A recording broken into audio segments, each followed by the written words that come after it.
প্রিয় ছাত্রছাত্রীরা, আজকে আমি তোমাদেরকে এই ভিডিওর মাধ্যমে ক্লাস 9-এর ভূগোলের যে সমস্ত প্রশ্নগুলো দেওয়া হয়েছে সেকেন্ড সামেটিভের জন্য, অর্থাৎ দ্বিতীয় পর্যায়ক্রমিক মূল্যায়নের জন্য যে প্রশ্নগুলো আছে পেজ নম্বর 477, সেখানে বিভাগ ক, খ এবং গ এর যে প্রশ্নগুলো আছে এই তিনটি বিভাগের সমস্ত প্রশ্নের উত্তর আমরা আলোচনা করবো আজকে এই ভিডিওর মাধ্যমে। তোমরা ভিডিওটা শুরু থেকে শেষ অবধি অবশ্যই দেখবে, আর চ্যানেল যদি নতুন হয়ে থাকে অবশ্যই তোমার চ্যানেলটাকে সাবস্ক্রাইব করে রাখবে পরবর্তী যে স্কুলগুলো আছে সেগুলো প্রশ্ন উত্তর পাওয়ার জন্য। এবং এর আগের যে স্কুলগুলো ছিল সেগুলোর প্রশ্ন উত্তর আমরা আলোচনা করে দিয়েছি, তোমরা প্লেলিস্ট থেকে সেই প্রশ্ন উত্তরগুলো পেয়ে যাবে। অবশ্যই তোমরা সেখান থেকে সেই প্রশ্ন উত্তরগুলো দেখে নিও। আজকে আমরা এই 9 নম্বর স্কুলের যে প্রশ্নগুলো আছে সেগুলো আলোচনা করব। তো এখানে দেখো, এই যে প্রশ্ন উত্তরগুলো আমরা আলোচনা করবো আজকে সেগুলোর যে পিডিএফ তোমরা পরবর্তীতে আমাদের টেলিগ্রাম চ্যানেল থেকে পেয়ে যাবে। ডেসক্রিপশনে আমাদের টেলিগ্রাম চ্যানেলের লিঙ্ক দেওয়া আছে, তোমরা সেখানে যুক্ত হতে পারো। 9 নম্বর যে স্কুল সেখানে দেওয়া আছে দেখো বিভাগ ক, একের দাগে কি বলা হয়েছে, বিকল্পগুলি থেকে সঠিক উত্তরটি নির্বাচন করে লেখো। 7টা প্রশ্ন দেওয়া আছে, 1 নম্বর করে 7 নম্বর দেওয়া আছে এই বিভাগ থেকে। একের দাগে একে কি বলা হয়েছে, কলকাতার প্রতিপাদ স্থানের দ্রাঘিমাংশ হবে 91 ডিগ্রি 30 মিনিট পশ্চিম। এরপরে যেটা বলা হয়েছে কি, একই অক্ষাংশযুক্ত স্থানগুলির সংযোজক রেখা হলো দ্রাঘিমা রেখা, অপশন ডি। এরপরে আছে ভূপৃষ্ঠে অনুভূমিকভাবে ঘটে গিরিজনী আলোড়ন, অপশন সি হবে সঠিক উত্তর। এরপরে 4 বলা হয়েছে কি, তুরানের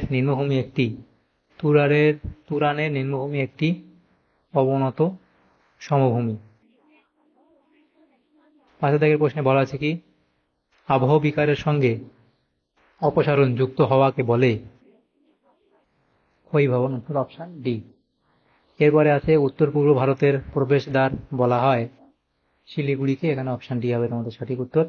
এরপরে দেওয়া আছে 7 দাগের প্রশ্নতে বলা হয়েছে পশ্চিমবঙ্গের সঙ্গে সবচেয়ে বেশি দৈর্ঘ্যের আন্তর্জাতিক সীমানা রয়েছে, সেটা হবে অপশন বি, অর্থাৎ বাংলাদেশের। তাহলে এখানে যে এমসিকিউ টাইপ প্রশ্নগুলো ছিল সেগুলো আমরা আলোচনা করে নিলাম। এরপরে যে প্রশ্নগুলো আছে দেখো, সেটা বলা আছে বিভাগ ক্ষয়ের দাগে 8টা প্রশ্ন আছে, 1 নম্বর করে 8 নম্বর এখানে দেওয়া হয়েছে। 2-এর দাগে বলা আছে দেখো, একটি বা দুটি শব্দে উত্তর দাও। প্রথম প্রশ্ন 2-এর দাগের 1, সেটা হচ্ছে স্থানীয় সময় কিসের সাহায্যে নির্ধারণ করা হয়। তাহলে কি লিখবে, স্থানীয় সময় কিসের সাহায্যে নির্ধারিত করা হয়। লিখবে, স্থানীয় সময় সাধারণত সূর্যের অবস্থান দ্বারা নির্ধারিত হয়। স্থানীয় সময় সাধারণত সূর্যের অবস্থান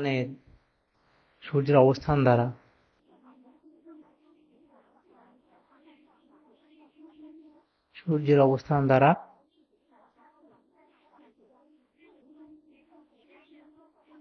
নির্ধারিত হয়, এটা হলো। এরপরে যেটা দেওয়া হয়েছে দেখো 2-এর দাগে, পৃথিবী পৃষ্ঠের ওপর মোট অক্ষরেখার সংখ্যা কয়টি। পৃথিবী পৃষ্ঠের ওপর মোট অক্ষরেখার সংখ্যা কয়টি, সেটা হবে 180টি। এরপরে 3-এর দাগে বলা আছে পুঞ্জিত ক্ষয়ে কোন শক্তি বেশি গুরুত্বপূর্ণ। এটা হবে মাধ্যাকর্ষণ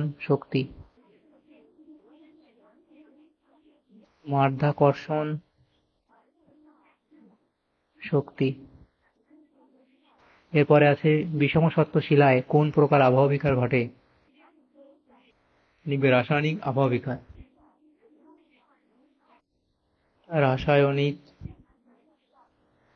বিকার ঘটে। 5-এর দাগে বলা আছে কোন অগ্নুদ্গমের কারণে দাক্ষিণাত্যের মালভূমি সৃষ্টি হয়েছে। তবে আগ্নেয়গিরির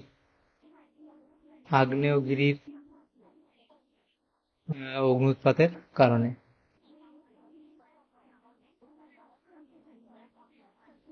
আগ্নেয়গিরির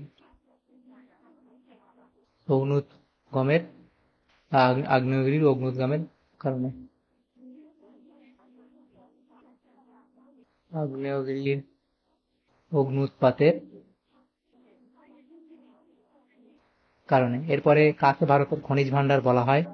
লিখবে ছোটনাগপুর মালভূমিকে। ছোটনাগপুর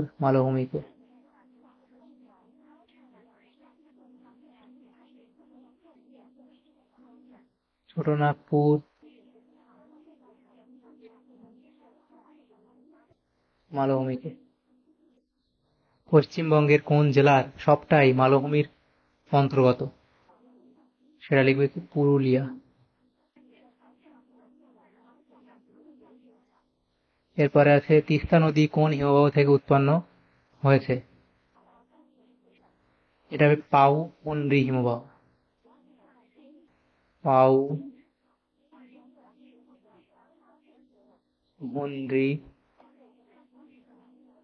হিমবাহ থেকে উৎপন্ন হয়েছে।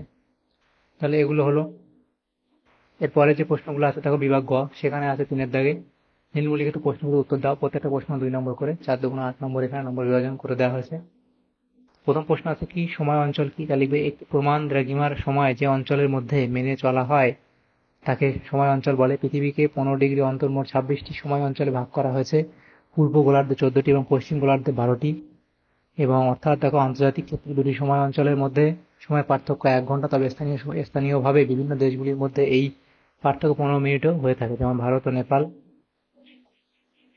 এই এখানে তোমরা এত অব্দি লিখে দেবে সময় অঞ্চল সম্পর্কে। এরপরে দ্বিতীয় প্রশ্ন বলা হয়েছে কি অভিসারী পাত সীমানা, অভিসারী পাত সীমানাকে ধ্বংসাত্মক সীমানা বলে কেন? সেটা এখানে তোমরা লিখবে। এরপরে আছে রেগোলিথ ও মৃত্তিকার মধ্যে তফাৎ কি? তাহলে রেগোলিথ এবং মৃত্তিকার মধ্যে যে তফাৎ গঠন, জৈব পদার্থ, উদ্ভিদ জন্মানোর উপযোগী এবং কোথায় পাওয়া যায় সেগুলোর উপর ভিত্তি করে এই পার্থক্যগুলো তোমরা লিখে দেবে। এরপরে দেখো বলা হয়েছে 4-এর দাগের প্রশ্ন কালবৈশাখী কি? লিখবে পশ্চিমবঙ্গে প্রবাহিত একটি স্থানীয় বায়ুপ্রবাহ হলো কালবৈশাখী। মার্চ এপ্রিল মে মাসে পশ্চিমবঙ্গে গ্রীষ্মকাল থাকে। এ সময়ে স্থলভাগ ধীরে ধীরে উত্তপ্ত হতে থাকলে বায়ুর আর্দ্রতা কমে গিয়ে বায়ু হালকা হতে থাকে এবং নিম্নচাপের সৃষ্টি হয়। নিকটবর্তী সমুদ্রের শীতল ও আর্দ্র বায়ু শূন্যস্থান পূরণের জন্য প্রবল বেগে ওই নিম্নচাপ কেন্দ্রের দিকে এটা হবে ছুটে আসতে থাকে এবং ঝড়ের সূচনা হয়। একে কালবৈশাখী বলে। এর বৈশিষ্ট্য তোমরা এখানে লিখবে। এটা উষ্ণতা স্পেলিং ঠিক করবে। ধাপ চাষ কি? তাহলে ধাপ চাষ সম্পর্কে তোমরা এখানে কি লিখবে? ধাপ চাষ সময় তোমরা এখানে লিখবে পাহাড়ি অঞ্চলে ঢাল কয়েকটি ভাগে কেটে ধাপের সৃষ্টি করে প্রবাহমান জলের গতি প্রশমিত করা হয় এবং কৃষিকাজে ব্যবহার করা হয়। এই কৃষিকাজকে ধাপ চাষ বলে। এর ফলে পাহাড়ের ঢালে মৃত্তিকা ক্ষয় কম হয়। তাহলে দেখো আমাদের এখানে যে প্রশ্নগুলো ছিল, আমাদের বিভাগ গতে 5টা প্রশ্ন ছিল, 4টে প্রশ্ন উত্তর করতে দেওয়া হয়েছে, 2 নম্বর করে ছিল, 8 নম্বর এই বিভাগে। তাহলে আমরা আজকে দেখো ক্লাস 9-এর যে প্রশ্নগুলো ছিল ভূগোলের 8 নম্বর স্কুলের সমস্ত প্রশ্নের উত্তর আলোচনা করলাম বিভাগ ক, খ ও গ এর মধ্যে। তোমাদের যদি সামান্যতম উপকার এসে থাকে ভিডিওটা অবশ্যই লাইক করবে এবং বেশি বেশি করে বন্ধুদের সাথে শেয়ার করবে। আর পরবর্তী যে স্কুলগুলো আছে সেই স্কুলগুলোর প্রশ্ন উত্তর পাওয়ার জন্য অবশ্যই তোমরা আমাদের চ্যানেলটাকে সাবস্ক্রাইব করে রাখবে যারা এখনো আমাদের চ্যানেলটাকে সাবস্ক্রাইব করোনি। Thank you, thanks for watching.